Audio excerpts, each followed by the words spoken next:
Friends, welcome to my YouTube channel. आज हम लोग वैदिक काल को आगे पढ़ेंगे। तो ईरान से भारत में आर्यों के आने की सूचना किस अभिलेख से प्राप्त होती है? तो बोगस कोई अभिलेख से।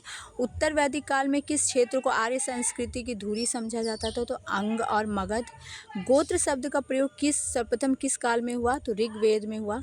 ऋग संहिता में दूसरे से सातवें मंडल तक सर्वाधिक प्राचीन माने जाते हैं और इन्हें गोत्र मंडल के नाम से भी जाना जाता था।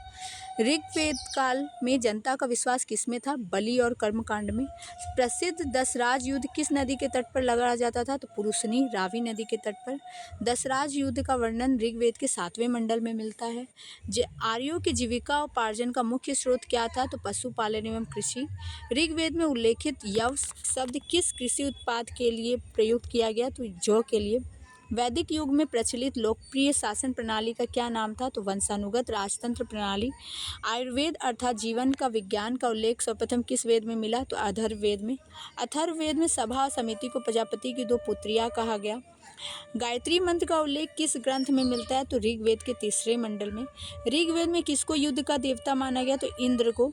पूर्व वैदिक आर्यों का सर्वाधिक लोकप्रिय देवता कौन थे? तो इंद्र थे। गायत्री मंत्र की रचना किसने की? विश्वामित्र ने।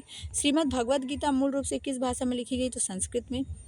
सप्तमेव जयते शब्द किस ग्रंथ से लिया गया? तो मुंडकोपनिषद से।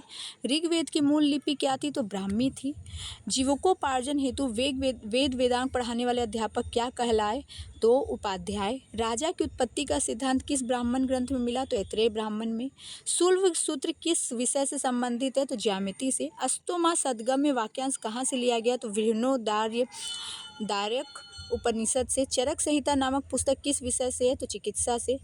याज्ञवल्क्य गार्गी संवाद का उल्लेख कहाँ मिलता है? तो बृहदारण्यकोपनिषद में।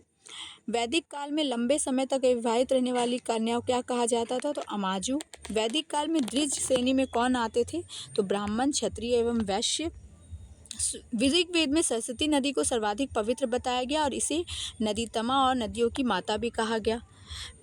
वितस्ता नदी झेलम, विपाशा व्यास, दृशति घंगर, कुंभ्रू कुर्रम, कुंभा काबुल, सदानीरा गंडक, अस्किनी चिनाब, शत्रुदी सतलज, गोमल गोमती, सिंधु सिंध, सरस्वती घंगर और सुषुमा सोहन और सवास्तु स्वात, ये नदियाँ प्राचीन नदियों के नाम थे। Thank you so much.